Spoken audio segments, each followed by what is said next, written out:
Today we will start with EIGRP. Okay.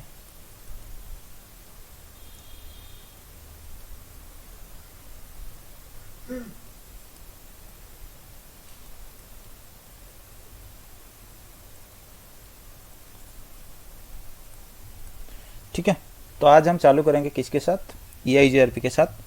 तो इसकी full form है आपका enhanced interior gateway routing protocol. तो ये IGP के जो कैटेगरी होते हैं उसके अंदर भी ये प्रोटोकॉल आपका आता है।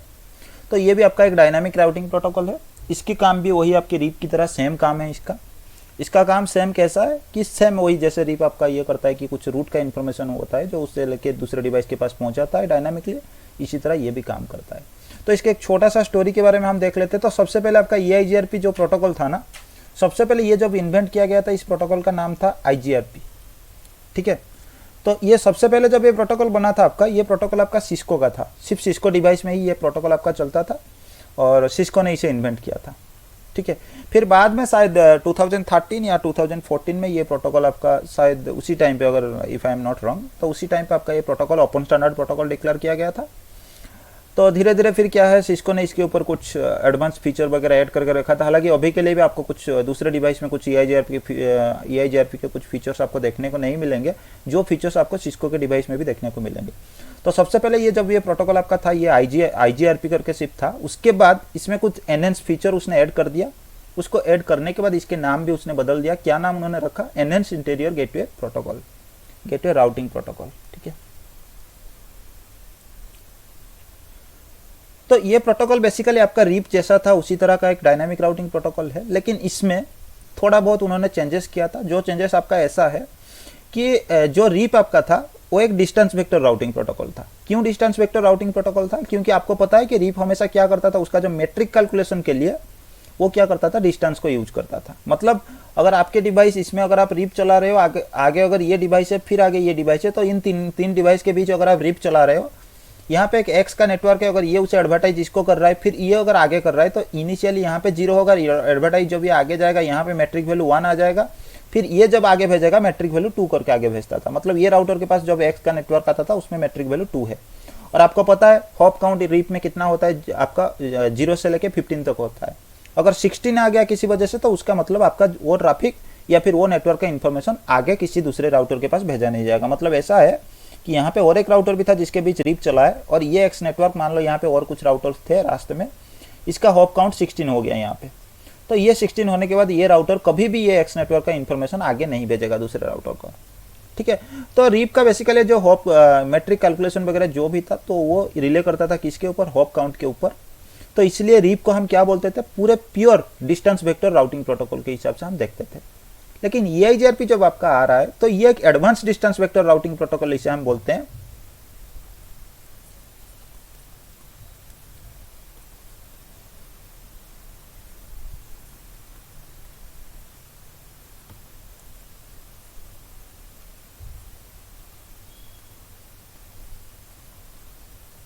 ठीक है, तो ये एक advance distance vector routing protocol है। तो यहाँ पे हम डिस्टेंस वेक्टर को भी यूज करें और उससे आगे एक वर्ड यूज करें, एडवांस। मतलब ऐसा है कि EIGRP भी सेम रीप की तरह ही काम करता है। मतलब आगे अगर मान लो इस तरह का बहुत सारे राउटर्स आ गए और ये आपका 256 नंबर राउटर है, तो इस केस में आपका EIGRP का क्या होगा, जो आपका जैसे है ना, जो भी प्रीफिक्स आपका आगे जा रहा है, ये प्रीफिक्स आपका आगे भी जाएगा, यहाँ से भी आगे जाएगा। लेकिन मैट्रिक कैलकुलेशन में आपका जो वैल्यू है, ये वैल्यू आपका मैट्रिक कैलकुलेशन में नहीं आएगा। लेकिन फिर भी जब ये प्रीफिक्स एक्स का इन्फॉर्मेशन आपका कहाँ पे, ये 256 नंबर राउटर के पास आ जाएगा, उससे आगे ये उस इन्फॉर्मेशन को ये राउटर के पास नहीं भेजेगा। ठीक है, तो इस केस में अगर हम देखेंगे तो ये भी एक डिस्टेंस वेक्टर राउटिंग प्रोटोकॉल है, लेकिन फिर भी इसे हम एडवांस इसीलिए बोलते हैं कि EIGRP में both distance vector and advance and link state routing protocol दोनों के कुछ जो है ना फीचर्स वगैरह है, ये EIGRP के पास है। क्या क्या है अगर आप देखोगे, जनरली मैं एक छोटा सा आपको इंट्रो दे देता हूँ लिंक स्टेट राउटिंग प्रोटोकॉल के बारे में। जनरली जब हम कोई लिंक स्टेट राउटिंग प्रोटोकॉल के बारे में बात करते हैं, जैसे आपके पास OS PF हो गया और आपके पास IS हो गया, तो ये सारे राउटिंग प्रोटोकॉल जो आपके होते हैं ना, लिंक स्टेट राउटिंग प्रोटोकॉल, ये बेसिकली क्या करते हैं, कोई भी प्रीफिक्स को किसी के पास भेजने के लिए, कोई भी अपडेट वगैरह अपने नेबर को देने से पहले वो क्या करते हैं, सबसे पहले एक नेबरशिप जो होता है ना, एक प्योर नेबरशिप एस्टेब्लिशमेंट कर लेते हैं। अगर सही से आपका नेबरशिप सबसे पहले बनता है, तभी वो क्या करते हैं, अपने अपडेट वगैरह जो है एक्सचेंज करते हैं।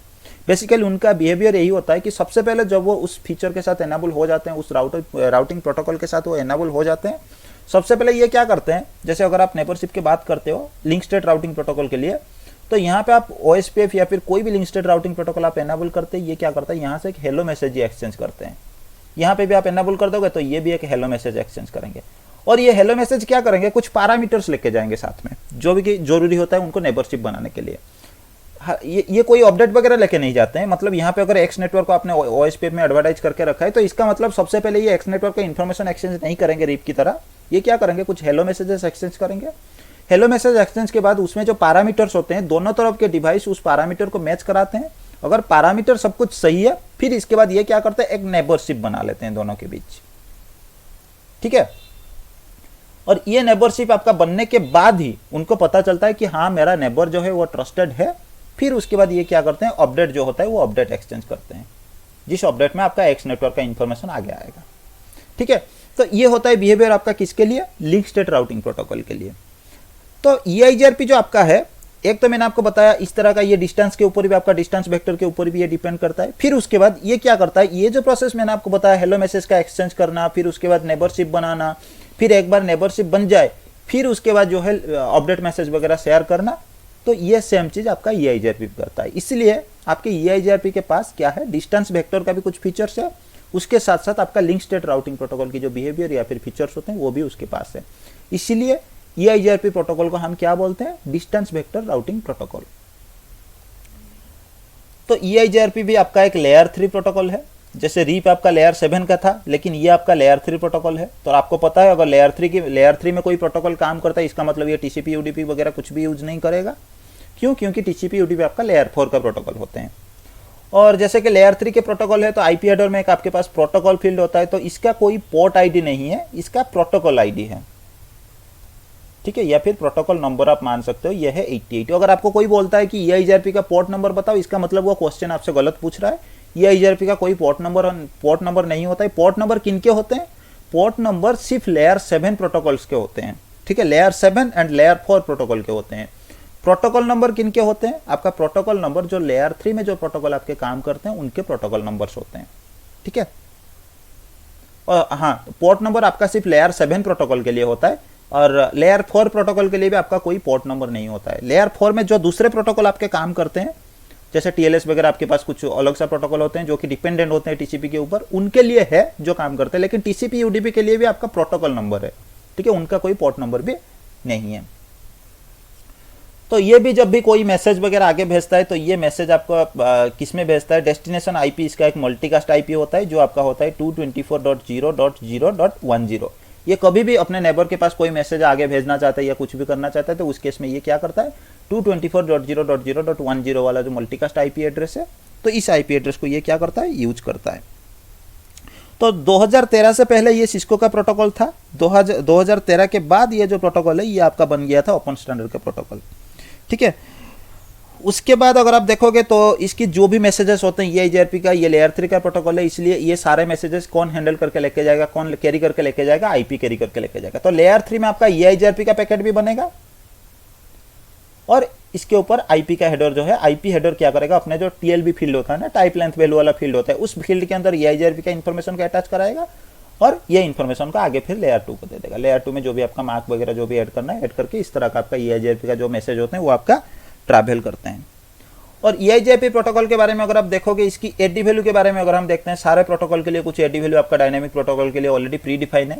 तो इसकी एडी वैल्यू के बारे में अगर आप देखोगे, तो इसकी एडी वैल्यू आपके क्या क्या होते हैं, आपके पास अगर कोई EIGRP में समरी राउट कुछ है, तो उस केस में समरी राउट के लिए एडी वैल्यू आपका 5 होता है।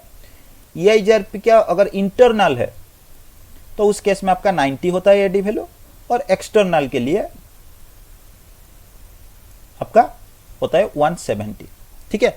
और यहाँ पे समरी का मतलब आपका यही होता है कि EIGRP के अंदर अगर किसी राउट को आप एडवर्टाइज करने के बजाय आप क्या कर रहे हो, उसके एक समरी बना के आगे भेज रहे हो, जैसे है ना, समराइज करके। मतलब यहाँ पे अगर मान लो आपके पास एक नेटवर्क है 10.1.0.0/16 और एक आपके पास है 10.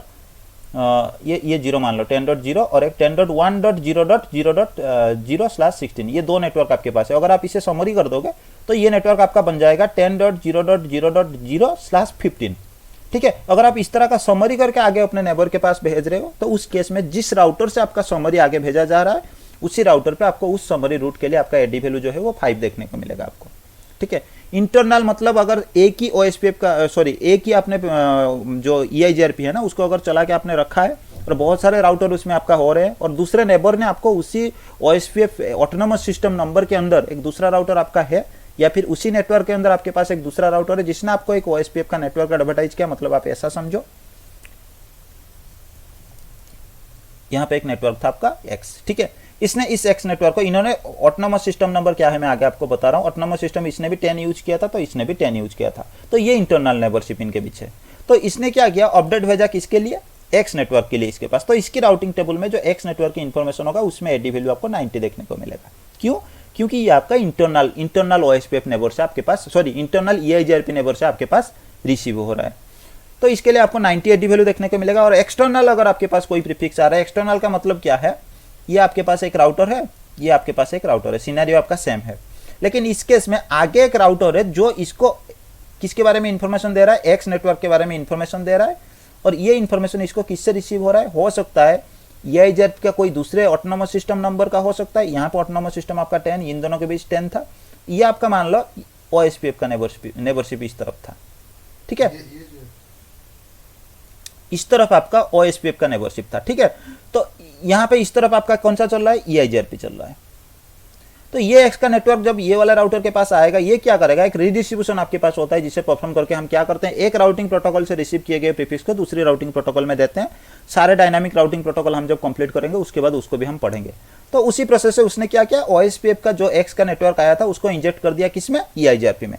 और ये जब आगे भी एडवर्टाइज करेगा, ये EIGRP इन दोनों के बीच चल रहा है, तो ये X का इन्फॉर्मेशन इसको किससे मिलेगा, ये वाला EIGRP नेबर से मिलेगा। तो इसकी राउटिंग टेबल में इसकी इन्फॉर्मेशन जब आप देखोगे तो आपको 170 जो है एडी वैल्यू देखने को मिलेगा, जिसको हम क्या बोलते हैं, EIGRP एक्सटर्नल रूट बोलते हैं। मतलब अपने EIGRP प्रोसेस के अंदर किसी दूसरे प्रोटोकॉल से या फिर किसी दूसरे EIGRP के ऑटोनोमस सिस्टम नंबर से जो प्रीफिक्स इंजेक्ट किया गया है वो आपका रिडिस्ट्रीब्यूटेड प्रीफिक्स या फिर एक्सटर्नल प्रीफिक्स बोला जाता है। उसके लिए आपको एडी वैल्यू जो है 170 देखने को मिलेगा। और ये भी आपका एक क्लासलेस राउटिंग प्रोटोकॉल है, मतलब ये सबनेटिंग वगैरह आपके पास जो भी है उसको ये सपोर्ट करता है, ठीक है। लेकिन इसमें एक केस होता है, बाय डिफॉल्ट ये क्या होता है, आपका क्लासफुल होता है। बाय डिफॉल्ट क्लासफुल की तरह आपका काम करता है। जैसे क्लासफुल और क्लासलेस में आपका क्या दिक्कत है, रीप में मैंने आपको ऑलरेडी बताया है।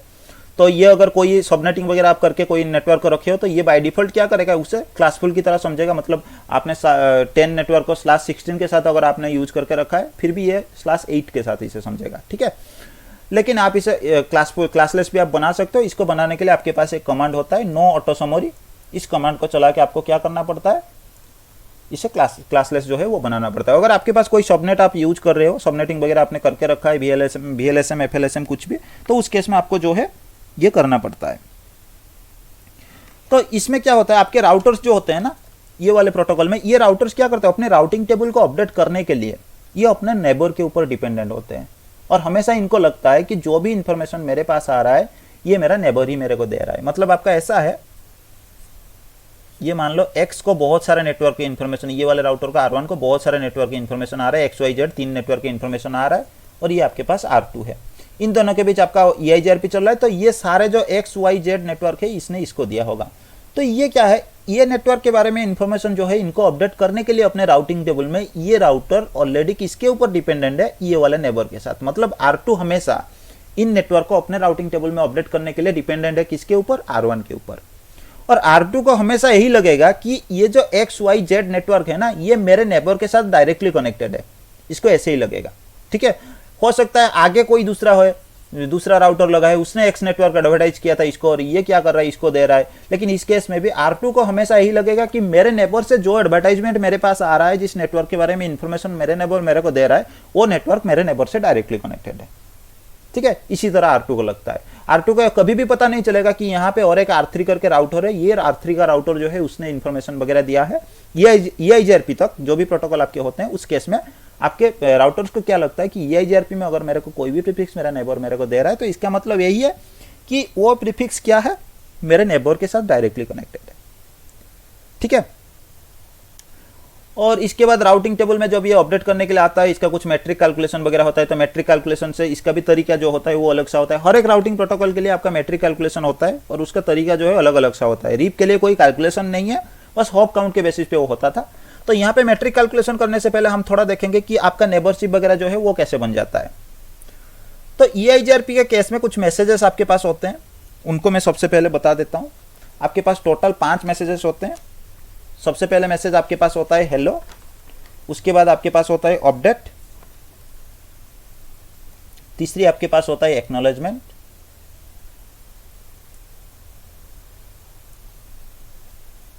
ठीक है, चौथी मैसेज आपके पास होता है क्वेरी, पांचवी मैसेज आपके पास होता है रिप्लाई।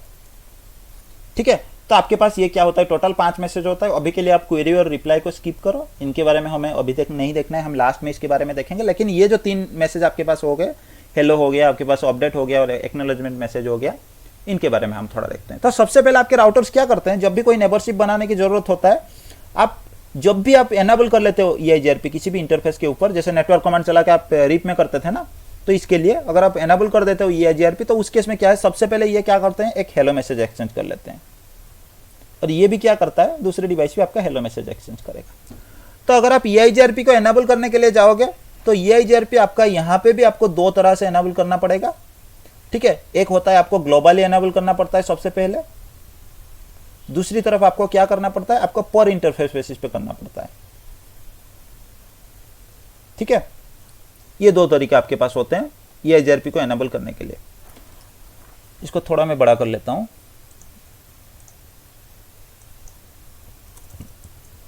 ठीक है, तो ग्लोबली अगर आप EIGRP को एनेबल करने के लिए जाते हो, तो उस केस में आपको कुछ रिक्वायरमेंट होता है। रिक्वायरमेंट मतलब आपका क्या है, जब भी आप EIGRP एनेबल करने के लिए जाते हो, तो EIGRP के लिए आपको एक ऑटोनोमस सिस्टम नंबर की जरूरत होता है, एस नंबर या फिर ऑटोनोमस सिस्टम नंबर इसे बोलते हैं। ठीक है, ये बेसिकली आपका एक नंबर होता है। EIGRP के केस में आपका बस ऑटोनोमस सिस्टम नंबर के बारे में अगर आप बात करते हो, आपके पास 2 प्रोटोकॉल होते हैं जो कि ऑटोनोमस सिस्टम नंबर के यूज करते हैं। एक आपका होता है EIGRP और एक आपका होता है BGP। ठीक है, 2 प्रोटोकॉल आपके पास होते हैं। तो EIGRP के लिए अगर हम ऑटोनोमस सिस्टम नंबर के बारे में बात करेंगे, तो आपका EIGRP यूज करके आप कोई ISP वगैरह या फिर कोई पब्लिक इंटरनेट डिवाइस के ऊपर आप नेबरशिप नहीं बनाते हो। इसीलिए EIGRP में हम चाहे तो कोई भी ऑटोनोमस सिस्टम नंबर हम यूज कर सकते हैं। हालांकि ऑटोनोमस सिस्टम नंबर जो होता है, ये वैल्यू आपका 32 बिट का होता है। 32 बिट मतलब इसका size total 2 to the power 32, जो भी रेंज आपका 0 से लेके आपका साइज 4.5 करोड़ प्लस इसका रेंज होगा। इनमें से कोई भी नंबर आप उठा सकते हो और ऑटोनोमस सिस्टम नंबर की तरह यूज कर सकते हो। पैकेट ट्रेसर में आपका ऑटोनोमस सिस्टम नंबर आपको 16 बिट का देखने को मिलेगा। ठीक है, तो 16 बिट मतलब आप शायद 0 से लेके 65535 तक आप ले सकते हो ऑटोनोमस सिस्टम नंबर। चेक करना पड़ेगा पैकेट ट्रेसर में, पहले मैंने देखा था एक बार 16 बिट था, अभी के लिए अपडेट हुआ है कि नहीं हुआ है मेरे को नहीं पता। तो इनमें से कोई भी नंबर, अभी के लिए आप ये भी याद रख सकते हो, तो इनमें से कोई भी नंबर आप ऑटोनोमस सिस्टम की तरह आप यूज कर सकते हो। ठीक है, तो ये बेसिकली ऑटोनोमस सिस्टम आपका क्या होता है। तो ऑटोनोमस सिस्टम मतलब आपका ऐसा आप समझ सकते हो कि आपका एक एरिया, ठीक है, ये मान लो आपका कोई कॉलेज कैंपस का एरिया हो गया या फिर आपका कोई ऑफिस का एरिया हो गया, कुछ भी हो गया, ये एरिया हो गया। इसके अंदर आपने बहुत सारे डिवाइसेस लगा के रखा है और ये सारे डिवाइसेस के बीच आपने क्या किया है, आप कुछ भी आप EIGRP चला कर रखे हो या फिर लेयर 2 कम्युनिकेशन कुछ भी आपने करके एक नेटवर्क आपने बना के रखा है। तो ये टोटल नेटवर्क आपका एक ऑटोनोमस सिस्टम के अंदर आता है। ठीक है, तो इस पूरा ऑटोनोमस सिस्टम को, पूरा नेटवर्क को आप एक ऑटोनोमस सिस्टम मान सकते हो। और इसके अंदर अगर आप EIGRP चला रहे हो, तो उस केस में ये पूरा एरिया को ये सजेस्टेड है कि आप एक ऑटोनोमस सिस्टम नंबर के साथ रखो। तो ऑटोनोमस सिस्टम नंबर बेसिकली आपका एक एरिया डिफाइन करता है। Define a area in which all the devices who are having the same autonomous system will create a same network. Okay, तो ऑटोनोमस सिस्टम नंबर के लिए आपका ये होता है कि जो भी डिवाइस के साथ आप same autonomous system number use कर रहे हो, वो एक नेटवर्क की एरिया की तरह वो क्रिएट कर लेते हैं। ठीक है, तो सारे डिवाइस जो सेम ऑटोनोमस सिस्टम यूज करते हैं, सिस्टम नंबर यूज करते हैं, उनको हम एक एरिया में है ऐसा मानते हैं। ठीक है, तो आप ऐसा करते हो कि आप मान लो ये 4 डिवाइस आपके पास थे। ठीक है, तो ये 4 डिवाइस में आपने पूरे, सबसे पहले आपने पूरे नेटवर्क के लिए ऑटोनोमस सिस्टम नंबर 15 करके आपने रखा था, एक ही ऑटोनोमस सिस्टम नंबर आप यूज कर रहे थे। अभी क्या हुआ, आपने यहां तक, ये इंटरफेस तक आपने सारे एरिया को 15 ऑटोनोमस सिस्टम नंबर दे दिया, यहां से यहां आपने कर दिया क्या, 16 ऑटोनोमस सिस्टम नंबर। तो इसका मतलब ये एक अलग सा एरिया में आ जाएंगे, अब ये एक अलग सा एरिया में आ जाएंगे। ठीक है, यहाँ पे आपका ऑटोनोमस सिस्टम जो है वो आपका ब्रेक हो गया। कैसे ब्रेक हुआ, आपने अलग अलग सा ऑटोनोमस सिस्टम नंबर जो है वो यूज कर लिया। और EIGRP के केस में अगर आप नेबरशिप की बात करते हो तो दोनों तरफ दो ही डिवाइस, मतलब ये डिवाइस अगर ये डिवाइस के साथ नेबरशिप करना चाहता है तो ये डिवाइस का ये इंटरफेस, ये डिवाइस का ये interface same autonomous system number के अंदर आपका होना चाहिए, तभी ये नेबरशिप जो है आपका बन पाएगा। ठीक है, BGP के केस में आपका कुछ अलग होता है, अलग सा हो तो भी चल जाता है, लेकिन इस केस में आपको सेम ही रखना होता है, नहीं तो आपका नेबरशिप नहीं बनता है। तो सबसे पहले आपका जो मैसेज होता है उसमें जो हेलो मैसेज आपके पास है, जो आपका एक्सचेंज किया जाता है, उस हेलो मैसेज में एक्सचेंज होते हैं आपका कुछ पैरामीटर्स होते हैं जो कि आपके एक्सचेंज किया जाते हैं।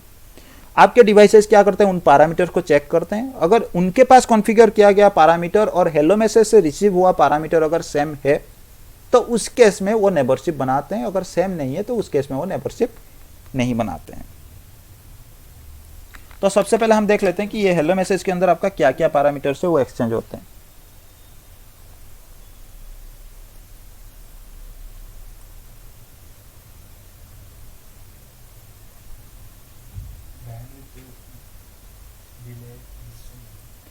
तो सबसे पहले हेलो मैसेज के जो आपके पास पैरामीटर्स होते हैं वो आपका होता है ऑटोनोमस सिस्टम नंबर। सबसे पहले आपका ऑटोनोमस सिस्टम नंबर जो होता है वो एक्सचेंज किया जाता है और ये सेम होना चाहिए दोनों तरफ, तो भी आपका नेबरशिप जो है वो आपका नेबरशिप बनेगा। ठीक है, दूसरी ऑप्शन में आप देखोगे तो यहाँ पे आपके पास होता है सबनेट एंड मास्क। कुछ हद तक आप EIGRP में देखोगे तो मास्क अगर सेम नहीं है लेकिन एक सबनेट के अंदर अगर दोनों आते हैं तो उस केस में भी आपका नेबरशिप हो जाता है, लेकिन अभी के लिए आप याद रखो सबनेट और मास्क आपका दोनों सेम होना चाहिए। नहीं तो आप ऐसा भी करोगे तो आपका चलेगा कैसे, एक तरफ ये वाला इंटरफेस, मैं बात कर रहा हूँ ये पैरामीटर सेम, मतलब ये वाला इंटरफेस और ये वाला इंटरफेस दोनों के बीच जो आपने पैरामीटर सेट करके रखा है। ठीक है, तो इसमें मान लो आपने यूज किया 10.0.0.1/8, इसमें आपने यूज किया 10.0.0.2/16 आपने यूज कर दिया, तो इस केस में आपका सबनेट मास्क जो है वो अलग हो गया दोनों केस में। ठीक है, लेकिन फिर भी आपका नेबरशिप हो जाता है क्योंकि ये दोनों इस सबनेट के अंदर अगर आप देखोगे तो ये IP दोनों आ रहे हैं, अगर ये सबनेट के लिए भी आप देखोगे तो ये IP दोनों आते हैं, तो इसको हम एक तरह का बोलते हैं subnet fill. if both the IP and if both the interface IP are coming inside a subnet, same subnet field, then also the neighborship can happen in case of EIGRP। ठीक है, दोनों के अगर सबनेट फील्ड भी same आ रहे हैं तो उस केस में भी EIGRP में आपका नेबरशिप हो जाता है, हालांकि दूसरे प्रोटोकॉल में नहीं होते हैं। तो अभी के लिए आप चाहो तो ऐसे याद रख सकते हो या फिर आप बता सकते हो, अगर सबनेट फील्ड जो होता है ये आप जब CCNA के लिए आप देखोगे तो आपको बताया जाता है कि सबनेट और सबनेट मास्क दोनों जो है आपका सेम होना चाहिए। CCNP लेवल में आपको बताया जाता है कि उस केस में भी आपका हो सकता है। तो अभी के लिए आप चाहो तो ये अगर आप बताओगे तो ये भी आपका सही है, आप चाहो तो सबनेट फील्ड को अगर आप एक्सप्लेन कर पाते हो तो उस केस में भी जैसे मैंने यहाँ पे आपको बताया तो उस केस में वो भी आपका सेम होगा। तीसरी चीज अगर आप देखोगे तो के वैल्यूज, ये सेम होना चाहिए। ये के वैल्यू क्या है अभी हम देखते हैं 1 मिनट में। ठीक है, चौथी चीज अगर आप देखोगे, अगर आपने कोई ऑथेंटिकेशन सेट करके रखा है then authentication should be same, authentication parameters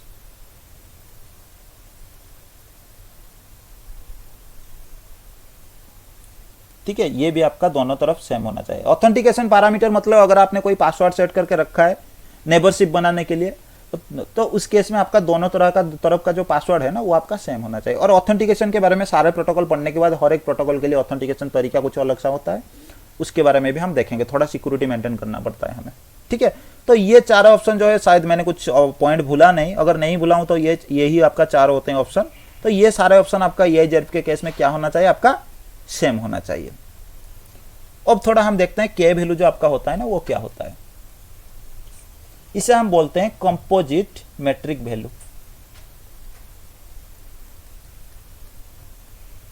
ठीक है, ये जो कंपोजिट मैट्रिक वैल्यू होता है ना, इसलिए इन्हीं कंपोजिट मैट्रिक वैल्यू के वजह से आपका EIGRP जो होता है ना वो थोड़ा एडवांस आपका बन जाता है। जैसे आपने देखा होगा, अगर आप रीप के बारे में देखोगे तो रीप क्या करता है, सिर्फ होप काउंट के ऊपर रिले करता है, लेकिन EIGRP क्या करता है, कुछ के वैल्यूज रखता है, मतलब कुछ कंपोजिट मैट्रिक कंपोनेंट्स रखता है, जिन कंपोनेंट को कैलकुलेट करके ये क्या करता है, अपना जो मैट्रिक होता है उस मैट्रिक को कैलकुलेट करने की कोशिश करता है। ठीक है, और इसको कैलकुलेट करने के लिए भी आपका कुछ तरीका है, उसके बारे में मैं आपको बताऊंगा। तो ये कंपोजिट के वैल्यू आपका टोटल कितने आपको देखने को मिलते हैं? टोटल 6 आपको देखने को मिलते हैं। K1, K2, K3, K4, K5 and आपके पास होता है K6। 6 टोटल आपको कंपोजिट मैट्रिक वैल्यू आपको देखने को मिलते हैं। पहले वाला जो कंपोजिट मैट्रिक होता है इसका नाम होता है बैंडविड्थ। ठीक है, ये क्या करता है, ये K1 अगर आपके पास यूज हो रहा है तो इसका मतलब ये बैंडविड्थ जो होता है आपका लिंक का बैंडविड्थ होता है ना, जैसे 10 Mbps 100 Mbps, उसको यूज करके कैलकुलेट करता है। दूसरी चीज आपके पास होता है लोड। लोड मतलब आपके लिंक के ऊपर अभी लोड कितना है, मतलब कितना डेटा ट्रांसमिट आपका कंटिन्यूसली अभी लिंक के ऊपर चल रहा है। तीसरी चीज आपके पास होता है डिले। डिले मतलब ये होता है यहाँ पे, ये राउटर, ये आपका इंटरफेस हो गया, तो आपके इंटरफेस के भी एक डिले वैल्यू होता है। मैंने आपको डिले वैल्यू उस दिन लेटेंसी और डिले के बारे में मैंने आपको बताया था। डिले आपके बहुत तरह का होते हैं। ठीक है, डिले अगर आप बताओगे तो एक तरीका का आपका डिले नहीं होता, अगर आप नेट पे ढूंढोगे तो आपको बहुत किस्म का डिले आपको देखने को मिलेगा। तो डिले का मतलब यहाँ पे क्या है, ये इंटरफेस का डिले। मतलब अगर आप ये राउटर अगर राउटिंग डिसीजन ले रहा है और उसको पता है कि ये यही इंटरफेस से डेटा को एग्जिट करना है, तो इसका मतलब इस इंटरफेस का डिले वैल्यू कितना है, मतलब ये राउटर जब प्रोसेस कर रहा है यहां से डेटा लेके यहां देने के लिए और इस इंटरफेस से एग्जिट करने के लिए कितना टाइम ले रहा है, ये डिले वैल्यू यहां पे यूज होगा। क्या डिले वैल्यू आएगा कि आपके इंटरफेस में एक बार डेटा आ गया किसी इंटरफेस से, या फिर राउटिंग टेबल में कोई इंफॉर्मेशन आ गया, उसके लिए कोई डेटा आया है, उस डेटा को लेके प्रोसेस करके फिर से दूसरी जो इंटरफेस से आगे जाना है उस इंटरफेस के लिए आगे देने के लिए आपका डिले वैल्यू क्या है। आप चाहो तो मैन्युअली डिले वैल्यू भी आप कुछ इंटरफेस के लिए आप सेट कर सकते हो। मतलब मैं चाहता हूं कि राउटर जब भी कभी इस इंटरफेस से डेटा कोई आगे भेजे तो 10 मिलीसेकंड के लिए वेट करके आगे भेजे डेटा, तो हम क्या कर सकते हैं, इस इंटरफेस के लिए कुछ डिले वैल्यू भी हम सेट कर सकते हैं। ठीक है, डिले आपका बहुत तरीके का होता है। उस दिन मैंने आपको जो डिले बताया था आपका ये था, लिंक के डिले के बारे में मैंने बताया था, मतलब यहां से डेटा जाके यहां पहुंचने के लिए कितना टाइम ले रहा है, ये मैंने डिले बताया था। और लेटेंसी के बारे में उस दिन मैंने आपको ये बताया था कि यहां से जाके यहां पहुंच के फिर से रिटर्न आने के लिए कितना टाइम लेता है। ठीक है, लेकिन यहां का जो डिले मैं अभी यहां पे आपको बता रहा हूं, ये डिले थोड़ा अलग सा है। मतलब एक इंटरफेस से आपका डेटा प्रोसेस होने के बाद कितना टाइम ले रहा है इंटरफेस से डेटा भेजने के लिए। उसके बाद आपके पास MTU होता है। MTU आपके बाय डिफॉल्ट आईपी के टाइम में, मैंने आपको आईपी हेडर के टाइम मैंने आपको बताया था, हर एक इंटरफेस के लिए आपका एक MTU होता है। बाय डिफॉल्ट लेयर 3 इंटरफेस के लिए आपका जो MTU होता है वो 1500 बाइट का होता है। उसके बाद ये K फॉर आपका रिलायबिलिटी होता है। ठीक है, रिलायबिलिटी मतलब आपके उस लिंक से डेटा भेजने के लिए ये लिंक आपका कितना रिलायबल है। ठीक है, वो वाला इंफॉर्मेशन ये बताता है। उसके बाद K5 में आपका MTU का वैल्यू आता है। उसके बाद K6 आप अभी के लिए ये मानो कि ये रिजर्व्ड है, यूज नहीं हुआ है आगे, लेकिन ये जीटर वगैरह कुछ वैल्यू के लिए यूज हो रहा है, लेकिन अभी के लिए आप रिजर्व भी मानो। तो यहाँ पे अगर आप अभी के लिए देखोगे तो K1 से लेके K5 तक आपका यूज हो रहा है, और K1 से लेके K5 में सारे वैल्यू आपका यूज नहीं होते हैं, बस आपका यूज कौन सा होता है, K1 और K3, मतलब बैंडविड्थ और डिले, इन्हीं दो को यूज करके आपका EIGRP क्या करता है, बाय डिफॉल्ट जो मैट्रिक कैलकुलेशन होता है वो मैट्रिक को कैलकुलेट करने की कोशिश करता है। ठीक है, और बाकी चीज़ों को आप यहाँ पे जो लिस्ट देख रहे हो उसको चाहो तो आप यूज करा सकते हो। आप कंपोजिट वैल्यू अगर चेंज करते हो तो उस केस में आप इनको भी यूज करा सकते हो, लेकिन बाय डिफॉल्ट EIGRP K1 मतलब बैंडविड्थ और आपका डिले, इन दोनों को यूज करके जो मैट्रिक कैलकुलेशन होता है वो कैलकुलेट करने की कोशिश करता है।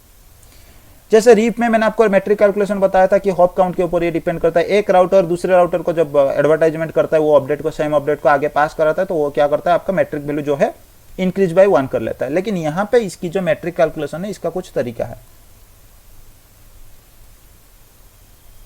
ठीक है, अगर ये मैट्रिक कैलकुलेशन फॉर्मूला EIGRP का आप इंटरनेट पे ढूंढोगे तो आपको एक लंबा सा फॉर्मूला देखने को मिलेगा, लेकिन यहाँ पे उसको मैं शॉर्टकट करके आपको एक छोटा सा फॉर्मूला यहाँ पे दे दूंगा। ये फॉर्मूला आपका होता है 10⁷ into K1 divided by least bandwidth. ठीक है, least bandwidth, okay, K3 into total delay.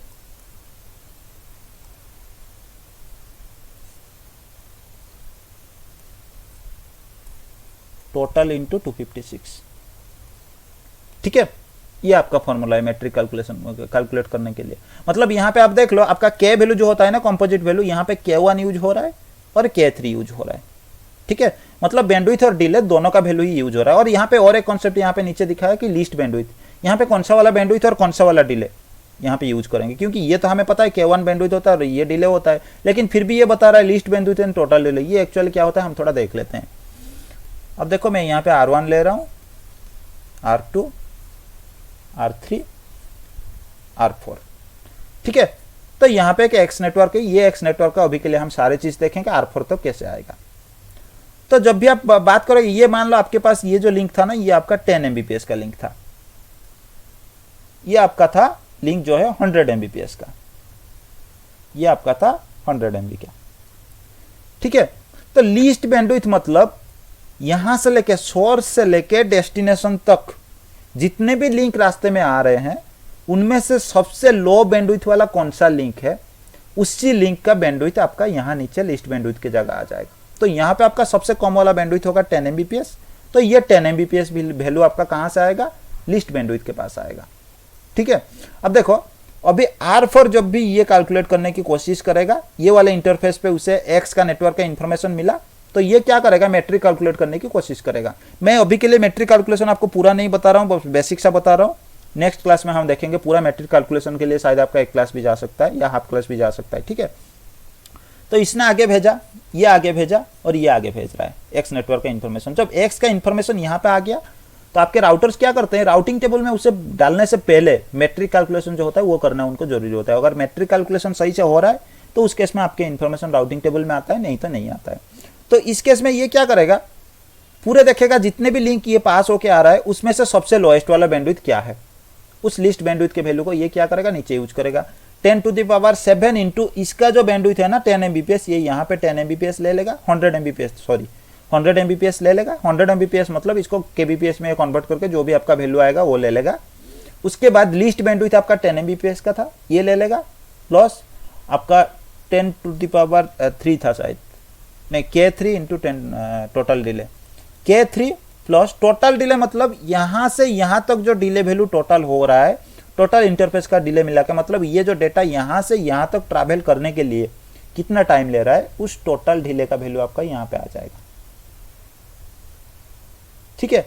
उसके बाद आपका बाई 10 और टोटल वैल्यू जितना भी आपके पास बन रहा है इंटू 256, ये आपका मैट्रिक कैलकुलेशन के लिए तरीका होता है। इसको कैलकुलेट करके बहुत सारी चीज आपका निकलता है, वो हम आगे देखेंगे, ठीक है। अभी के लिए आप यही देखो कि आपके जो कंपोजिट मैट्रिक आपके पास होते हैं, तो ये कंपोजिट मैट्रिक आपके पास इतने ही होते हैं, 5 कंपोजिट मैट्रिक अभी के लिए आपका यूज हो रहा है, जिसमें से बैंडविड्थ और डिले 2 ही वैल्यू आपका यूज में आ रहे हैं मैट्रिक कैलकुलेशन के लिए। और हेलो मैसेज का जो पैरामीटर्स है उस केस में ये आपका सारे चीज जो मैच होना चाहिए, अगर मैच नहीं हो रहा है तो उस केस में आपका नेबरशिप जो है वो नेबरशिप आपका नहीं बनेगा आपके डिवाइसेस के बीच। फिर नेबरशिप नहीं बना तो उसके बाद आपका जो डेटा एक्सचेंज वगैरह होता है वो डेटा एक्सचेंज आपका नहीं होता है। तो उससे पहले हम थोड़ा देख लेते हैं ये नेबरशिप आपका एक्चुअली कैसे बनता है। और ये हेलो मैसेज एक्सचेंज होने के बाद आपके पास क्या होता है, आपका अपडेट मैसेज एक्सचेंज किया जाता है। अगर हेलो मैसेज का पैरामीटर्स मैच हो गए तो उस केस में आपका अपडेट मैसेज एक्सचेंज किया जाता है। और ये अपडेट मैसेज आपका जो रियल टाइम राउटिंग टेबल का इन्फॉर्मेशन होता है, नेटवर्क के बारे में इन्फॉर्मेशन होता है, ये इन्फॉर्मेशन ये अपडेट मैसेज में भेजते हैं। और ये एक्नॉलेजमेंट मैसेज इसीलिए आपका बनाया गया। आप देखो एक्नॉलेजमेंट के बारे में अगर हम मैसेज के बारे में बात करते हैं तो आपको पता है टीसीपी आपको एक्नॉलेजमेंट में हेल्प करता है। कोई भी मैसेज अगर टीसीपी यूज कर रहा है, कोई भी प्रोटोकॉल अगर टीसीपी यूज करके कोई मैसेज आगे दे रहा है तो उस केस में कंपलसरी उसका एक एक्नॉलेजमेंट होना चाहिए, आपको पता है।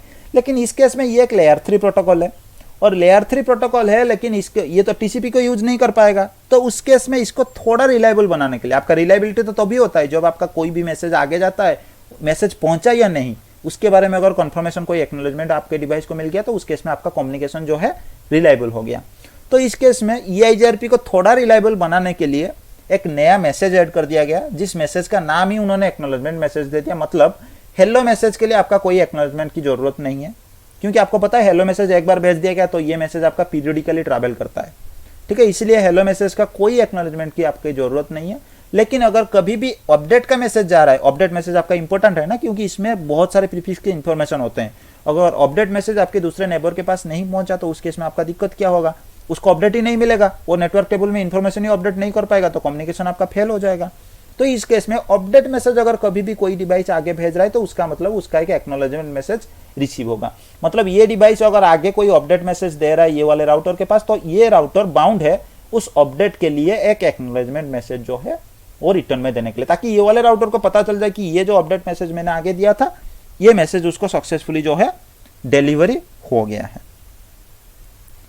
तो इसकी थोड़ा नेबरशिप प्रोसेस के बारे में हम थोड़ा देख लेते हैं, दोनों डिवाइस के बीच आपका क्या क्या प्रोसेस होते हैं, क्या क्या मैसेजेस ये एक्सचेंज करते हैं। तो यहाँ पे मैं R1 ले रहा हूँ, ये ले रहा हूँ R2, तो ये IP आप 10.1 मान लो, ये IP आप 10.2 मान लो। तो इसमें सबसे पहले हमें क्या करना पड़ता है, ग्लोबली जो होता है आपका EIGRP को एनेबल करने की जरूरत होता है। तो उसके लिए आपके पास जो कमांड होता है राउटर EIGRP आपके पास कमांड होते हैं। हालांकि यहाँ पे मैंने ऑन करके रखा है, थोड़ा चला भी लेते हैं।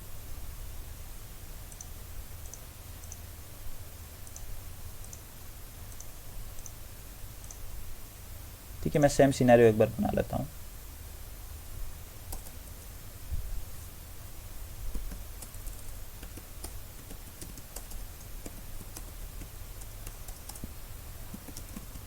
अगर मैं थोड़ा कमांड वगैरह जल्दी चला लूँ और आपको पता ना चले ना, कोई कन्फ्यूजन वगैरह बन गया तो आप तुरंत पूछ लेना, ठीक है।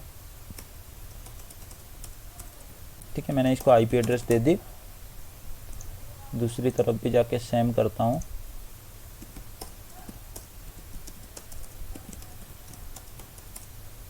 मैंने इसको 9 शट डाउन कर दिया, फिर IP एड्रेस मैंने असाइन की 10.0.0.2 और /8 का ही वैल्यू में बाय डिफॉल्ट वैल्यू जो होता है उसी को ले लेता हूँ। ठीक है, अभी मेरे को क्या करना पड़ेगा, EIGRP एनेबल करने के लिए एक आपके पास कमांड होता है राउटर EIGRP। इसके बाद आपको ऑटोनोमस सिस्टम नंबर आपको डिफाइन करने की जरूरत है। मैंने आपको बताया था ना कि आप जब भी इसमें करोगे पैकेट ट्रेसर में तो आपको 65535 तक आपको रेंज देखने को मिलेगा। तो ये बेसिकली आपका यही है, इनमें से कोई 1 से लेकर, सॉरी जीरो, मैंने जीरो ऑलरेडी आपका रिजर्व्ड है तो उसको आप यूज नहीं कर सकते। तो 1 से लेकर 65535 में से कोई भी वैल्यू आप चाहो तो यूज कर सकते हो। तो यहाँ पे मैं करता हूँ 100 ले लेता हूँ ऑटोनोमस सिस्टम नंबर। ठीक है, इसको चलाते ही अभी क्या हुआ, मेरे राउटर के पास EIGRP का जो प्रोसेस है ना वो प्रोसेस आपका चल गया, EIGRP मेरा एनेबल हो गया, ग्लोबली जो एनेबल होता है सर्विस वो मेरा एनेबल हो गया। अब देखो इसके आउटपुट थोड़ा जितने भी हम बताए उसको एक बार रिवाइज कर लेते हैं, देख लेते हैं इसमें है कि नहीं। तो राउटिंग प्रोटोकॉल आपका क्या चल रहा है, EIGRP चल रहा है, ऑटोनोमस सिस्टम आपका 100 है। आउटगोइंग अपडेट फिल्टर लिस्ट वगैरह हमने कोई फिल्टर लिस्ट वगैरह यूज नहीं किया, कोई SCL वगैरह यूज नहीं किया, इसलिए आपका नॉट सेट दिखा रहा है। डिफॉल्ट नेटवर्क फ्लैटिंग आउट, कोई हमने कुछ उस तरह का कुछ चेंजेस हमने नहीं किए। ठीक है, default network accepted from incoming update, default आपका जैसा है नेटवर्क इनकमिंग अपडेट अगर कोई भेजता है तो उस केस में एक्सेप्ट कर लेगा। और ये आपका कंपोनेंट्स हो गया, मैट्रिक कंपोनेंट्स, जैसे मैंने आपको बताया था K1 से लेके आपका K5 तक वैल्यू आपके पास होते हैं। उनमें से K1 वैल्यू आपका बैंडविड्थ होता है और आप देख लो इसकी वैल्यू में आउटपुट में आपको 1 दिख रहा है। 1 मतलब ऑन होता है तो बैंडविड्थ आपका यूज हो रहा है। K2 आपका यूज नहीं हो रहा है, K3 आपका यूज होता है, मैंने आपको बताया था, जो कि आपका डिले होता है, इसलिए यहाँ पे वैल्यू आपको 1 देखने को मिलेगा और बाकी आपके 0 आपको देखने को मिलेंगे। मतलब यहाँ पे K1 और K3 बैंडविड्थ एंड डिले ये दो ही कंपोनेंट आपका यूज हो रहे हैं। और EIGRP maximum hop count by default ये 100 होता है, लेकिन इसको अगर आप चेंज करते हो तो 256 तक आप जा सकते हो, 255 तक। ठीक है, ये बाय डिफॉल्ट 100 ये दिखा रहा है। मतलब ये अगर सेम ऑटोनोमस सिस्टम के साथ आप सीरीज में कोई राउटर कनेक्ट करते जाते हो, कोई डिवाइस कनेक्ट करते जाते हो तो 100 डिवाइस तक आपका अपडेट जो है एक्सचेंज हो पाएगा, उससे आगे कोई अपडेट आपका नहीं जाएगा। तो EIGRP मैक्सिमम मैट्रिक वेरिएंस आपका, ये कुछ मैट्रिक वेरिएंस आपके पास होते हैं जिनके बारे में हो सके तो मैं आपको बताऊं, हो सके तो ना बताऊं। तो ये बाय डिफॉल्ट आपका वैल्यू 1 होता है, जिसके वजह से आपका ये भी होता है कि सबसे बेस्ट जो है आपका एक ही राउटिंग इन्फॉर्मेशन आपके राउटिंग टेबल में आता है। एक नेटवर्क के अगर मल्टीपल अपडेट आपके पास आ रहे हैं तो उस केस में एक ही अपडेट आपके राउटिंग टेबल में आते हैं। तो रिडिस्ट्रीब्यूशन के कुछ इन्फॉर्मेशन ये दिखा रहा है। तो network summarization is in effect, तो हमने कोई समराइज वगैरह करके नहीं रखा, लेकिन ऑटोमेटिक ये दिखा रहा है। मतलब मैंने आपको बताया कि ऑटोमेटिक जो आपका ऑटो समरी होता है ना, तो ये आपका ऑलरेडी एनेबल होता है। मैंने आपको बताया था ऑटो समराइजेशन आपका एनेबल होता है, तो ये यही दिखा रहा है कि ऑटो समराइजेशन आपका एनेबल है। और in case equal cost load balance के आपका हो गया, मतलब मैट्रिक वैल्यू 4 पाथ के लिए या फिर उससे ज्यादा पाथ के लिए किसी नेटवर्क के लिए, मतलब एक्स नेटवर्क मान लो आपके राउटर के पास 4 नेबर आपके दे रहे हैं, तो मैक्सिमम 4 नेबर की इंफॉर्मेशन को ये स्टोर कर रहा है अगर मैट्रिक वैल्यू आपका सेम है तो उस केस में। तो इसके बाद आप देख लो इंटरनल के लिए ये एडी वैल्यू आपका 90 बता रहा है, एक्सटर्नल के लिए आपका एडी वैल्यू जो है 170 बता रहा है। आप जब भी कोई समराइज कर लेते हो तो समराइज करने के बाद आपका एडी वैल्यू जो है वो 5 दिखाता है। ठीक है, तो इसने इतने ही इन्फॉर्मेशन जो भी हमने बोला था ये सारे इन्फॉर्मेशन आपको यहाँ पे देखने को मिल रहा है। तो इसीलिए यहाँ पे अभी क्या हो गया, हमने क्या कर दिया, राउटर के ऊपर ग्लोबली जो है EIGRP का प्रोसेस हमने चला लिया है। यहाँ पे भी आपका ऐसा ही होता है कि अगर आप किसी इंटरफेस के लिए अगर आप एनाबल करने के लिए जाते हो EIGRP को, तो आपको नेटवर्क कमांड आपको चलाने की जरूरत होता है। नेटवर्क उसके बाद जो इंटरफेस पे आप यूज करें उसका नेटवर्क आपको देने को होता है। उसके बाद अगर आप क्वेश्चन मार्क लगाओगे तो आप देखोगे तो आपको रीप में इस तरह का कोई ऑप्शन आपको नहीं दिख रहा था वाइल्ड कार्ड बीट करके, लेकिन यहाँ पे आपको वाइल्ड कार्ड बीट के बारे में इंफॉर्मेशन बता रहा है। अभी के लिए वाइल्ड कार्ड बीट के बारे में मैं आपको नहीं बता रहा हूँ, क्योंकि नेक्स्ट क्लास में मैं आपको वाइल्ड कार्ड मास्क के बारे में बताऊंगा, उसके बाद हम ये बीट के बारे में जानेंगे। अगर अभी के लिए आप यही समझो कि किसी भी इंटरफेस को अगर आप एनाबल करना चाहते हो EIGRP में, तो आप नेटवर्क कमांड चला के उसकी नेटवर्क ID टाइप कर लो, करने के बाद एंटर दबाते ही वो इंटरफेस आपका किस में एडवर्टाइज हो जाएगा, EIGRP में एडवर्टाइज हो जाएगा। और अगर आप चेक करना चाहते हो कि कौन सा वाला इंटरफेस आपका EIGRP में एडवर्टाइज हुआ है, तो आप ये कमांड चला सकते हो, शो IP EIGRP इंटरफेसेस। ठीक है, ये कमांड आपके पास होता है, आप चाहो तो इसे नोट डाउन कर सकते हो। शो IP EIGRP इंटरफेस, ये आपको बता देता है कि इसी राउटर के ऊपर आपका कितने इंटरफेसेस है आपके पास, ठीक है, जो EIGRP से एनेबल है। तो यहाँ पे ये इस इंटरफेस के बारे में इंफॉर्मेशन बता रहा है। तो अभी के लिए आप बस यही जानो कि ये इंटरफेस का नाम बता रहा है और ये रिलायबल के बारे में बता रहा है, और इसमें कितना पीयर मतलब कितना नेबर बने हैं इस इंटरफेस के साथ। हमने अभी तक किसी के साथ नेबरशिप नहीं किया है, बस इस तरफ हमने एनेबल किया है, इसलिए नेबरशिप नहीं बना है, तो ये 0 बता रहा है। और SRTT टाइमर आपका क्या होता है, और आपका और एक RTO टाइमर शायद यहाँ पे इंफॉर्मेशन नहीं दे रहा है, वो क्या होता है हम थोड़ी देर के बाद जानेंगे। तो यहाँ पे भी इस तरफ भी मैं सेम चीज कर देता हूँ। अब देखना, मैं अगर यहाँ पे क्या करता हूँ, राउटर EIGRP 2 ले लेता हूँ, और नेटवर्क भी हमने यहाँ पे 10 को यूज करके रखा है, तो मैं ये कमांड चला लेता हूँ, तो आपको कोई भी नेबरशिप देखने को नहीं मिलेगा। और EIGRP में आप ये कर सकते हो, रीप तक यहाँ ये सब नहीं था कि आप नेबर बने हो क्या नहीं बने हो उसको चेक करने के लिए, लेकिन EIGRP के केस में आप चेक कर सकते हो कि आपका कोई नेबर बना है कि नहीं बना है। ये आपके पास कमांड होता है, शो IP EIGRP नेबर। इसको अगर आप चला लेते हो तो उसके बाद आपको पता चल जाता है कि आपका कोई नेबर बने हैं कि नहीं बने हैं। तो ये बस यही बता रहा है कि नेबर फॉर प्रोसेस 2, लेकिन यहाँ पे ब्लैंक दिखा रहा है, मतलब कोई नेबर नहीं है। क्यों नहीं है? क्योंकि जो इंटरफेस को हमने जिस EIGRP के अंदर डाला है उसका ऑटोनोमस सिस्टम आपका जो है वो गलत है। तो मैं क्या करता हूँ, एक बार नो राउटर EIGRP 2 कर लेता हूँ, उसको हटा दिया मैंने। फिर मैं क्या करता हूँ, राउटर EIGRP 1, फिर नेटवर्क जो आपका 10 का इंफॉर्मेशन है उसको मैं डाल देता हूँ। ठीक है, आप देख लेना, आपको एक मैसेज मिल गया कि आपका एक नेबरशिप बन गया। और ये न्यू एडजेंसी क्यों लिख रहा है इसके बारे में मैं थोड़ी देर में आपको बता रहा हूँ। ठीक है, अभी के लिए हम देखते हैं कि ये जो नेबरशिप आपका दोनों तरफ बना, हमने जब कमांड चला लिया, तो इसमें एक्चुअली बेसिकली आपका क्या क्या प्रोसेस बने। आपने ये वाले इंटरफेस के ऊपर आपने ये नेटवर्क, आपने वो नेटवर्क कमांड चला दी, चलाने के बाद ये इंटरफेस आपका EIGRP में आ गया, ये वाला इंटरफेस पे भी आपने चला दिया। इसके बाद क्या है, ये डिवाइस एक हेलो मैसेज एक्सचेंज करता है, ये भी एक क्या करता है, हेलो मैसेज एक्सचेंज करता है। और ये हेलो मैसेज जब R2 के पास पहुंचता है, R2 अपने पैरामीटर चेक करता है कि मेरे पास कौन से पैरामीटर, AS नंबर सेम है कि नहीं है, दूसरी बात K वैल्यू जो होता है वो सेम है कि नहीं है, subnet network and subnet mask ये सेम है कि नहीं है, ये चेक करता है। उसके बाद अगर आपका कोई ऑथेंटिकेशन पैरामीटर आपने सेट करके रखा है वो सेम है कि नहीं है, अगर सेम है, ये जो हेलो मैसेज आ रहा है, तो ये क्या करता है, इसको नेबर मान लेता है। फिर R1 को ये मानता है कि R1 मेरे लिए अभी के लिए नेबर है। सेम R2 जब भी इंफॉर्मेशन आगे भेजता है, ये भी R1 भी सेम प्रोसेस करेगा, सारे कुछ चेक करेगा। चेक करने के बाद अगर सब कुछ सेम है तो ये क्या करता है, दोनों के बीच आपका नेबरशिप बन जाता है। ठीक है, तो ये नेबरशिप बनने के बाद फिर ये क्या करते हैं, कुछ आपका नॉल अपडेट जो होता है ना, उसको ये एक्सचेंज करते हैं। ठीक है, ठीक है, मैं आपको अभी के लिए भी नॉल अपडेट के बारे में बता देता हूं। तो ये डिवाइस क्या करता है, एक नॉल अपडेट भेजता है, और ये भी क्या करता है, एक नॉल अपडेट जो है उसको एक्सचेंज कराता है। सॉरी, एक तरफ से आपका सबसे पहले नॉल अपडेट एक्सचेंज किया जाता है। तो नॉल अपडेट में बेसिकली आपका क्या होता है, उस अपडेट के अंदर इसीलिए आपका भेजा जाता है कि आपके पास एक टाइम होता है, SRTT टाइमर जिसे हम बोलते हैं। ठीक है, जब हमने वो वाला आउटपुट कमांड चलाया था उसमें आपको एक SRTT टाइमर दिखाया था। ये बेसिकली अगर आप समझोगे तो ये आपका जो है ना, कहाँ गया ये वाला टाइमर, ये लेटेंसी की तरह आपके पास होता है SRTT टाइमर। ठीक है, SRTT टाइमर मतलब आपका यही है कि एक मैसेज यहाँ से ट्रैवल करके यहाँ पहुँच के फिर से वापस मेरे पास आने के लिए कितना टाइम ले रहा है। ठीक है, यही टाइमर होता है आपका SRTT टाइमर। तो ये नॉल अपडेट बेसिकली आपका इसलिए एक्सचेंज किया जाता है ताकि चेक करने के लिए कि ये जो SRTT टाइमर है ये कितना है, इसको चेक करने के लिए। और RTO टाइम आउट एक आपके पास होता है, रिलायबल ट्रांसमिट टाइम आउट। तो ये इसको भी कैलकुलेट करने के लिए आपका ये जो है नॉल अपडेट है ये एक्सचेंज किया जाता है। मैं यहाँ पे लिख लेता हूँ।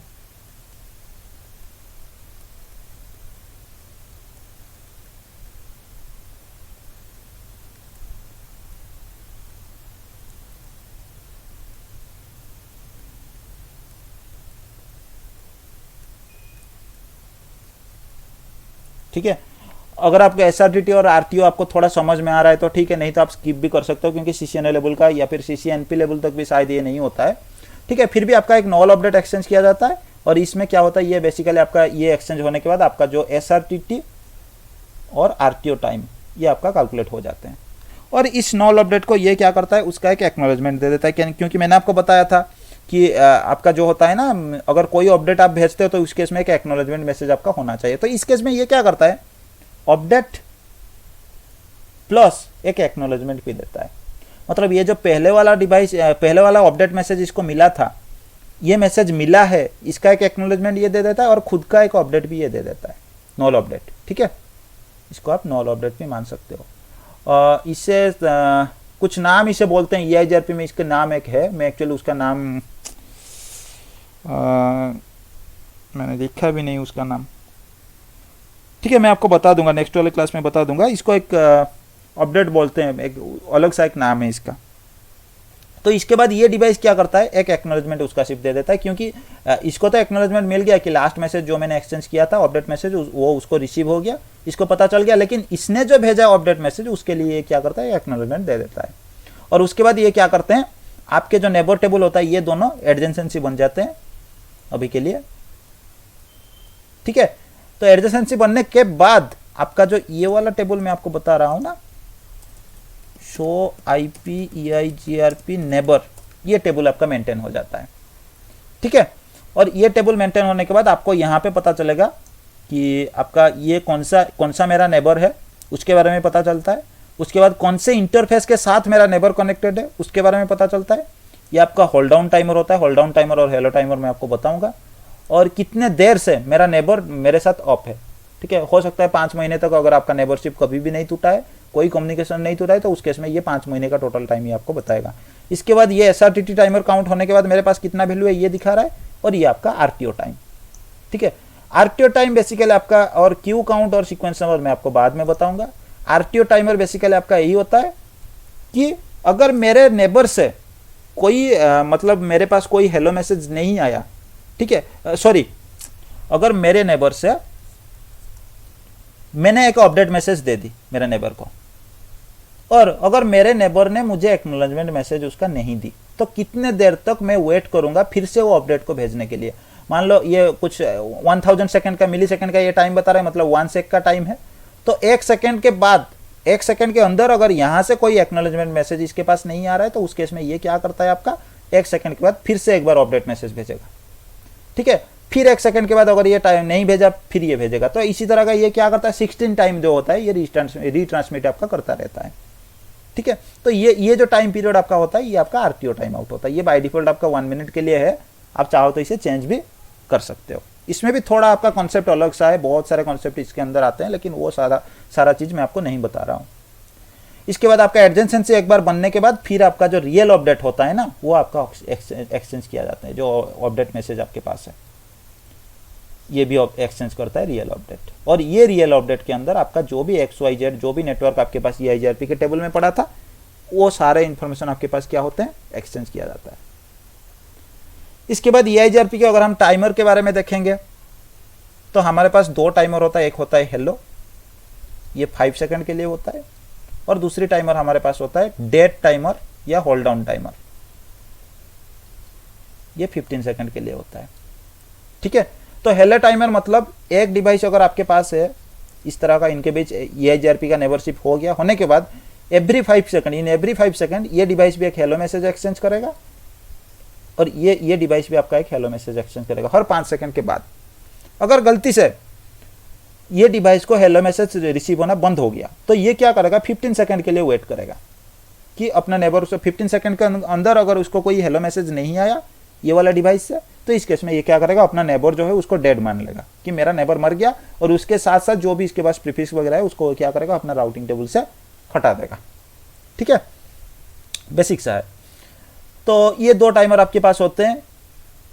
इसमें और कुछ, और ये हेलो मैसेज आपका पीरियोडिकली ट्रैवल करता है। हाँ, अपडेट मैसेज के बारे में थोड़ा बोल रहा था। तो अपडेट मैसेज क्या है यहाँ पे, आपको पता है ये रीप में मैंने क्या आपको बताया था कि रीप में क्या होता है, आपका हर 30 सेकंड में एक बार आपका अपडेट मैसेज जाता है।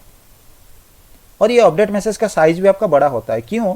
क्योंकि रीप से अगर यहाँ पे जो आपने एडवर्टाइज किया तो 50 रूट मान लो आप, यहाँ से कोई नेबर था जिसने 50 नेटवर्क की इन्फॉर्मेशन इसको दे रहा है रीप में, और उसके साथ साथ इसके पास कोई 4 नेटवर्क था कनेक्टेड नेटवर्क, ये एडवर्टाइज करके रहा है, तो टोटल 54 नेटवर्क आपके बन गए। ये क्या करेगा, हमेशा हर 30 सेकंड में उन 54 नेटवर्क की इन्फॉर्मेशन जो है आगे भेजेगा इस डिवाइस के पास। तो 54 नेटवर्क के लिए इन्फॉर्मेशन भी अगर आप लिख रहे हो तो उस केस में आपके पास ऐसा भी हो सकता है ना कि उसका साइज भी थोड़ा बड़ा हो जाए, मतलब कोई केबी में साइज आ जाए, तो उस केस में आपका दिक्कत भी हो जाएगा। क्योंकि हमेशा हर 30 सेकंड में ये क्या करेगा, इसी वाले लिंक को यूज करके आपका अपडेट मैसेज जो है आगे भेजेगा। तो इस लिंक का बैंडविड्थ आपका यूज होगा ना, क्योंकि अभी के लिए आप मान लो आपके पास फास्ट इथरनेट जिगाबिट इथरनेट है तो आप मान रहे हो, तो पहले के टाइम में जब सीरियल था, सीरियल में आपका जो बैंडविड्थ होता है 1.54 MBPS होता है। तो दो डिवाइस के बीच आपका कोई कम्युनिकेशन है, मतलब आपके पास हो सकते हैं बहुत सारे यूजर है, तो उस केस में अगर आपका रीप सिप आपके पास मान लो 100 kbps का कोई डेटा जो है बार बार अपडेट इसके भेज रहा है, तो उस केस में आपका क्या होगा, आपका जो बैंडविड्थ है ना वो ज़्यादा कंज्यूम आपका होते हैं। ठीक है, मतलब बैंडविड्थ आपका खर्चा हो जाता है। तो उस केस से बचाने के लिए EIGRP में आपका कैसा है, ये EIGRP के केस में आपका ऐसा होता है कि एक बार आपका हेलो एक्सचेंज हो गया, नेबरशिप हो गया, तो आपका अपडेट जो है एक बार एक्सचेंज हो गया, उसके बाद आपका हेलो मैसेजेस एक्सचेंज होते हैं जो कि बहुत छोटे साइज के होते हैं, कुछ बाइट साइज के होते हैं, लेकिन आपका कोई अपडेट मैसेज एक्सचेंज नहीं होता है। एक्सचेंज में फिर अपडेट मैसेज आपका कब एक्सचेंज होता है, मान लो आपने कोई नया नेटवर्क की इंफॉर्मेशन EIGRP में ऐड किया, तो उस केस में आपका अपडेट मैसेज जो है उसी नेटवर्क के लिए आपका एक्सचेंज होता है। तो ये बेसिकली क्या करता है, पीरियडिकली अपडेट मैसेज नहीं भेजता, ये क्या करता है, आपका पार्शियल अपडेट मैसेज भेजता है।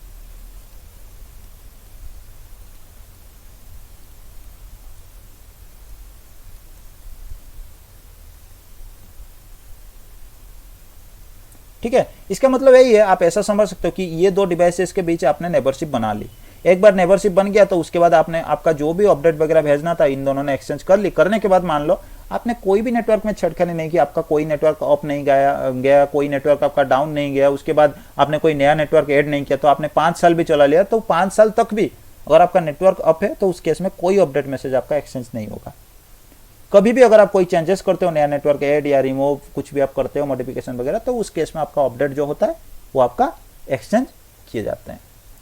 और मैंने आपको बताया था कि बाय डिफॉल्ट आपका EIGRP क्या होता है, आपका क्लासफुल की तरह काम करता है। अगर आप इसे चेंज करना चाहते हो तो फिर आपको क्या करना पड़ता है, उसी EIGRP कॉन्फ़िगरेशन के अंदर आपको जाना होता है और आपको नो ऑटो समरी कमांड चलाना पड़ता है। ठीक है, इसको अगर आप चला लोगे तो चलाने के बाद आपका क्या होता है, EIGRP में आपका जो ये क्लासलेस राउटिंग भी जो भी आपके क्लासलेस नेटवर्क है उनको भी एडवर्टाइज करना स्टार्ट करता है। और EIGRP को वेरीफाई करने के लिए आपके पास कुछ कमांड है। शो IP EIGRP कौन से वाला कमांड आज मैं आपको बताऊंगा, इससे देख लेता हूँ। सबसे पहले मैंने आपको इंटरफेस के बारे में बताया कि इंटरफेस में आपका क्या होगा, जो भी इंटरफेस आपका EIGRP में है उनके बारे में ये इन्फॉर्मेशन आपको बता देगा।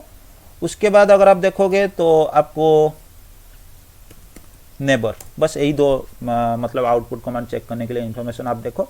तो नेबर में बेसिकली आपका यही है कि ये नेबर का IP वगैरह जो भी इन्फॉर्मेशन मैंने आपको बताया, यही इन्फॉर्मेशन ये शो कराता है। और ज़्यादा EIGRP से रिलेटेड, मतलब ये प्रोटोकॉल के लिए आप क्या क्या इन्फॉर्मेशन चला के रखे हो, तो उसको चेक करने के लिए आपके पास ये वाला कमांड है, शो IP प्रोटोकॉल। कोई भी प्रोटोकॉल को अगर आप चेक करना चाहते हो, OSPF आपने चलाया, EIGRP रीप कुछ भी आपने चलाया, तो ये वाले आउटपुट कमांड के साथ आप चेक कर सकते हो। ठीक है, तो इसका नेबरशिप हो गया ना। तो हमने 2 प्रोसेस यहाँ पे चला के रखा है EIGRP का, ये बता रहा है, देख लेंगे हम कमांड में। हाँ, हमने 2 कमांड, एक तो राउटर EIGRP 100 हमने चला लिया, फिर उसके बाद नेबरशिप के लिए जो नेटवर्क वगैरह एडवर्टाइज हमने किया है वो एडवर्टाइज हमने प्रोसेस 1 के लिए किया है। और बाय डिफॉल्ट आप देख लो इसमें हमने नो ऑटो समरी नहीं चलाया, तो आपका बाय डिफॉल्ट जो ऑटो समरी कमांड होता है ना वो आपका चला हुआ होता है। इसीलिए आपका EIGRP क्या करता है, क्लासफुल की तरह काम करता है। इसमें हमने नो ऑटो समरी जो है वो चला के रखा है। तो शो IP प्रोटोकॉल के साथ आप चेक कर सकते हो। हाँ, अगर आप मल्टीपल प्रोटोकॉल चला के भी रखे हो तो शो IP प्रोटोकॉल के अंदर आपको सारे प्रोटोकॉल के लिए इन्फॉर्मेशन जो है वो शो करा देता है। ठीक है, इसमें भी आपको कुछ नेबर के बारे में कुछ इन्फॉर्मेशन दे रहा है। उसके बाद कुछ उसके डिस्टेंस, जो नेबर मेरा किस टाइप का नेबर है ये बता रहा है कि इंटरनल नेबर आपका है, और लास्ट अपडेट के टाइम वगैरह कुछ इन्फॉर्मेशन आपको दे रहा है। ठीक है, तो इससे भी आप कुछ चाहो तो वेरीफाई कर सकते हो सकता है आपको ये जो है ना, जितने भी मैंने आपको चीज़ बताया थोड़ा जल्दी जल्दी शायद मैंने आपको बताया, तो आपको हो सकता है थोड़ा डिफिकल्टी लगा होगा, लेकिन एक दो बार आप वीडियो देख लेना या फिर एक दो बार आप थोड़ा पढ़ने की कोशिश करना, आपको ईजी लगेगा। ये बस बेसिक सा इन्फॉर्मेशन होता है EIGRP के, इसमें कोई